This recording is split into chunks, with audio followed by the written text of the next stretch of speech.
So okay guys, magandang hapon guys. So meron akong sandata dito pang buwal oh. So pagpunta ko rito kanina, pag bisita ko, may tumambad sa akin guys. So isa namang banchitap. Banchitap na naman. So punta tayo dun kung saan ko nakita yung ano, kung saan yung banchitap na sinasabi ko. Malaki na to guys, kaya nanghihinayang ako, pero kailangan natin tong kunin. Yun oh. Ito guys oh. Ayan guys. Yun oh. Sayang, ang laki na oh. Nasa 9 months na. Oh. Kaya kailangan natin kunin yan guys. Buti ngayong hapon, tuyo yung ano, umaraw. So tuyo yung ano. Teka lang guys. Stand lang natin. So tuyo yung dahon. So hindi natin maano to, kukuha pag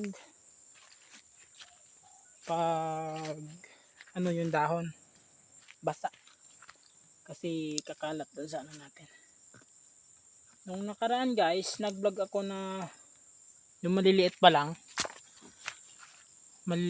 na natamaan din ng banchitap. So ito guys, klarong klaro oh. Malinaw na malinaw.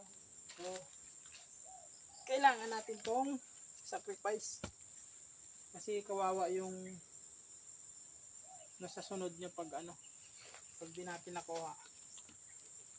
So kailangan talaga ito talaga yung saklap, pero kailangan sakripisyo.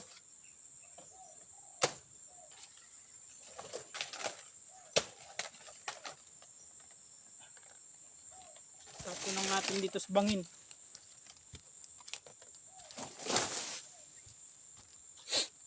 Ayan guys, so dilaw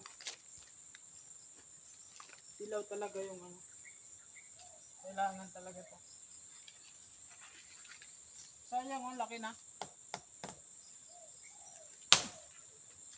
Ilang buwan pa lang to, ilang buwan na lang to, ano na.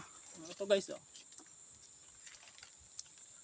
Ayan, sa nakikita ko sa mga vlog ng mga banana farmer, ito, sakit na to. Saka yung ito makikita mo na sa bagong sibol na dahon niya. Yan. May pulupot o kulukot na.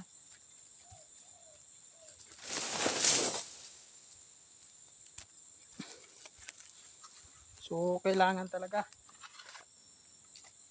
Ay, sayang.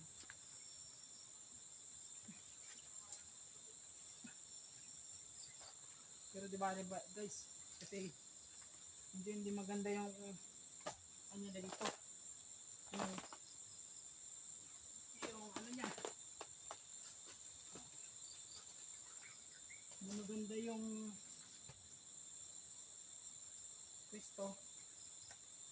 So okay na rin. Para at least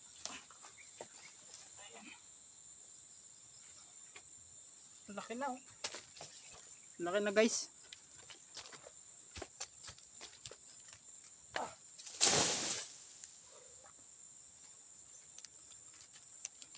So sayang yun.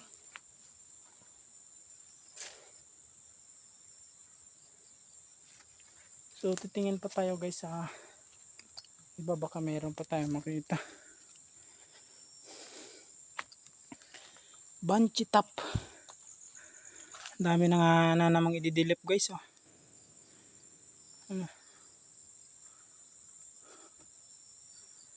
Siguro pag nagka-oras tayo, magdidilip tayo ulit.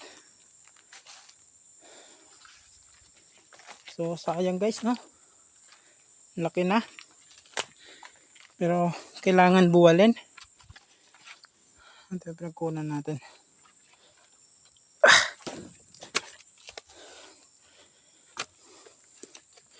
Bali nauna pang tanim dito to guys. Ito, magkasama to. Ito. Naunang tanim yun. Yung bali pangalawang tubo na yun. Kasi yung una na abutan ng ulan. So nagkaganito. Yan, nagkaganito. Hanggang hindi na mabunga. So ito talaga, hinintay ko talaga itong mamunga kung ano talaga yung ano. Ayun na, pangkain. Pwede na yan. Ayan, pangkain. So ito na yan guys, yung pangatlong namunga natin, namuso. Ayan yung pangatlong namuso natin. So kung ako yung tatanungin guys, so medyo maliit yung ano niya. Siguro nasa 5 lang bibigay nito. Ayan. 6 lang yung dahon na tira. So mga 5 lang yan. So mga siguro mga pang 5 niyan, ano na, maliit na, pangkain na lang. So yan, okay lang yan guys. So dyan lang muna siguro. Magmasid-masid pa ako rito. Ayan ang mga didilif natin guys. Ano naman si Gatuka. Kasi pag ulan ng ulan dito, ganyan yung ano guys, si Gatuka talaga yung nag-ano, mabilis yung si Gatuka pag laging ulan. Ayan. So yan guys, thank you very much. So may bago na naman tayo natutunan dun sa pagtanggal natin ng kasi kailangan talaga guys, mas maigi nating i-prevent kaysa natin ihayaan natin dyan na mamatay na lang. So prevention is better than cure, ka nga sabi nila. Wow, English yun So ito, delaying naman yung trabaho natin dito. Next natin, ayun i-delete. So thank you guys, salamat sa pagsubaybay. Happy farming sa atin lahat. Thank you very much guys. God bless sa atin lahat. Peace. Salamat.